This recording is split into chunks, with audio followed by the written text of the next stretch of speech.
नमस्कार, मी वैशाली माझ्या यूट्यूब चॅनलमध्ये तुमचे खूप खूप स्वागत करत आहे। चला आज मी तुमच्यासोबत देवपूजेचा व्हिडिओ शेअर करत आहे। तुम्ही बघू शकता की मी पूजा करण्याआधी छान छोटी छोटी रांगोळी काढली आहे। फार वेळ नाही लागत ह्या रांगोळी काढण्याला। छोटे छोटे फुले काढली, मस्त छान फुले दिसतात पण छान आणि काढायला पण सोपी आहे।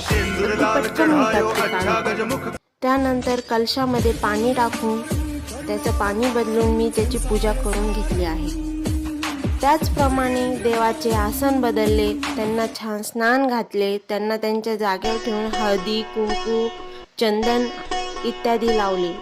त्याचप्रमाणे आपल्या गार्डनमध्ये खूप फुलं होती, ते सर्व फुलं मी त्यातली तोडली आणि ती देवाला वाहिली। खूप छान वाटलं। त्यानंतर आरती केली आणि अशी साधी सोपी पूजा केली।